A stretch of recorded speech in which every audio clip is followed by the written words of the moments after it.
What's good with y'all, man? We back today with another video, and today we'll be talking about my NBA award predictions. You saw my NFL version of this yesterday, so let's go ahead and talk about the NBA version of it. I know the NBA season's a little further out than the NFL season is at this point, but I figure we got one out, we might as well get the other one out. So in this video, I'm only going to be talking about the major awards. It's going to be basically the same thing as the NFL video, where I'm not going to be doing all NBA or all defensive teams, because that's just so hard to predict accurately. Like, picking out the 15 players that are going to make an all NBA team is so difficult to do, especially trying to get them in the right order and everything like that. Now that it's not by position, it's just like, you know what I'm saying? It's just going to be difficult to do, so I'm not going to do all that. So let's start off with MVP, where I'm going to be picking Shai Gilgeous-Alexander. You could make a genuine case that he should have won it last year, and I expect for the Thunder to be the 1 seed out west again this year, except the only difference is this year the team might be even better, so they might have a little bit more of a gap on the rest of the west than they did last year, whereas last year it came down to literally like the last game of the season. You understand what I'm saying? But also there's going to be more eyes, there's going to be more expectations on OKC. They should have more national TV games, which is a good thing for them, because last year they had a criminally low amount. And those eyes, those expectations will help Shai's chances of winning the award, assuming he and the Thunder can live up to, if not exceed, those expectations. That's a pretty self-explanatory one. I feel like that's one that a lot of people aren't going to be too mad at. So I'm going to move on to Defensive Player of the Year, where I have another pick that I think is pretty self-explanatory and too many people aren't going to be too mad at, and Victor Wembanyama. Another guy, just similarly to Shai, Wemby literally almost won the award last year. And I genuinely believe that if his team had been better, and if he had not been a rookie, even with him being a rookie, if his team had just been a little better, I believe he would have won it over Rudy Gobert. But now with the full year and Olympic play going against the best team arguably ever to be put together under his belt, he will have even more experience, and he should be even better on the defensive end. Now, look, I wouldn't be surprised at all if his stats drop, because that's something... Chloe. That's something that genuinely happens sometimes. Like, you might get better at defense, but you're getting less blocks just because people aren't going to try you as much, or just because you're shutting down the paint so well that people, like, basically the same thing I just said. Like, you're shutting down the paint so well people aren't even going to try you.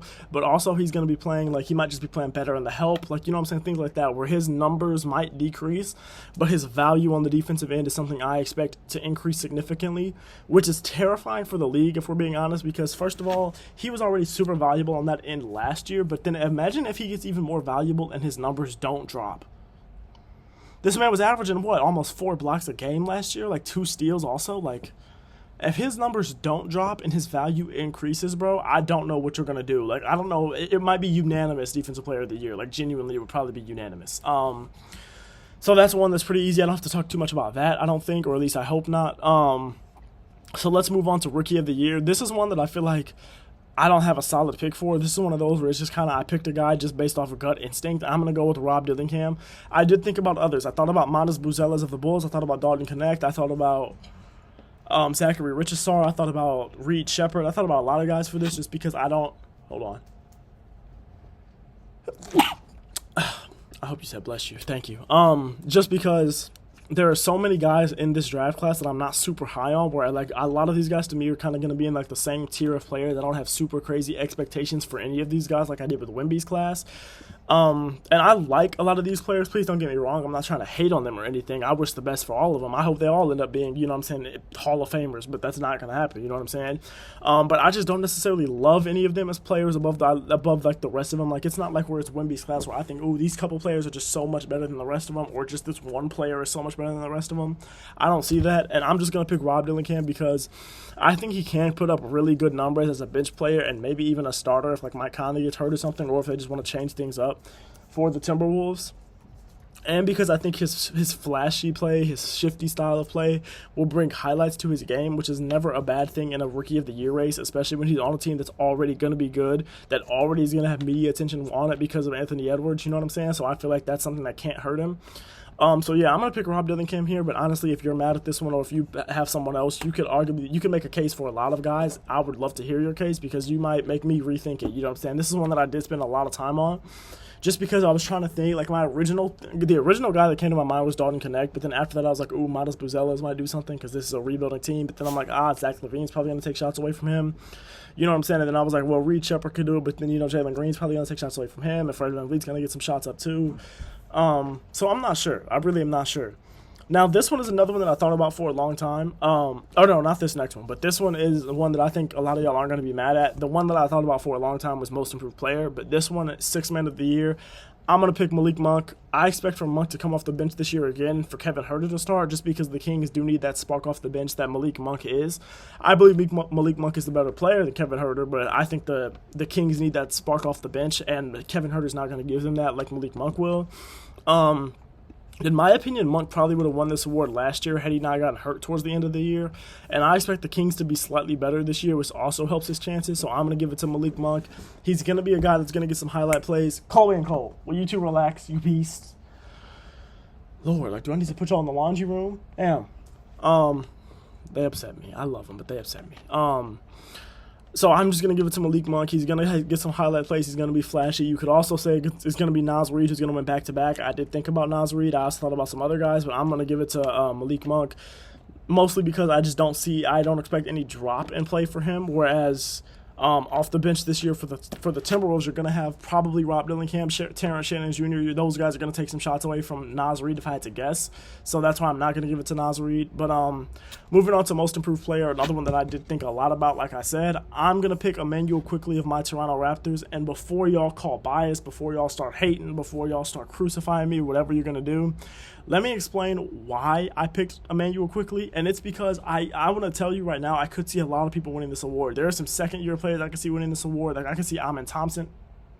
A rubber band just flung. I could see Amen Thompson winning this award. I could see, honestly, I wouldn't be surprised at all if Wemby won it, but the reason I'm not picking Wemby or some other guys that are going to be better, like J-Dub or something like that, is because I'm someone that believes this award shouldn't go to a player that was already projected to be an all-star or was already an all-star and jumped up to being a superstar. Like, especially not a young player like Wemby, because, like, he's going into his second year. We expect him to improve. We expect him to be a great player someday, and he was already had a great rookie season. So it's like we are expecting him to improve, and he's only going into his second year. So it's like, you know what I'm saying? I'm just not a big fan of giving it to guys like that. I'm more of a fan where like it'll go to guys that are like Kobe White, like Lauri Markkanen, like those guys, you know what I'm saying? I'm more of a fan when it goes to those guys. I know Kobe White didn't win it, Tyrese Maxey hit, but I'm saying I prefer when it goes to those guys. I know that's not always realistic because there are going to be guys where it's going to Ja Morant or where it's going to this year probably Wemby, but I just prefer when it goes to guys like who burst onto the scene and had very improved seasons without anyone really expecting it too much. Which is a big part of the reason why I am picking Immanuel Quickley. It's not so much Raptors bias, but another part of it is because Toronto is a team that should be very bad this year, like one of the worst teams in the league. So I expect Quickley to have a very important role on this team and to be arguably the second best player on this team this year. So I'm expecting his numbers to take a jump because of that, but I'm also expecting him to have more eyes on him because it's like, well, he doesn't have to share the ball as much as he did in New York, and he was hurt for a lot of the end of the season last year, so we didn't have to. I hope y'all didn't hear that because like, Ho, is you cool? Like, is she about to, are you choking? And then she just sits here smiling at me like I'm the problem. Okay. Anyways, I'm going to pick Immanuel Quickley, so let's move on to the next award that goes to a player. The last one's going to a player. I'm going to pick Anthony Edwards. I think Edwards has shown that he learned a lot about clutch play. Like, there was this recent interview that came out that him and KD did together where he talked about he learned to not try to play hero ball in tight games, but instead to like stay in the system and take the big shots when needed because of his Team USA experience, which I think is a really good thing. And he's also already proven to be a star and a closer for the Timberwolves, so I expect that he will close out games for them in a very tough Western Conference where they're going to need him to hit big shots, where they're going to need him to play make big plays defensively in those scenarios to win the West or to at least be a top seed in the West, because it's going to be a pretty tight race, I expect, at least for those top 3 seeds.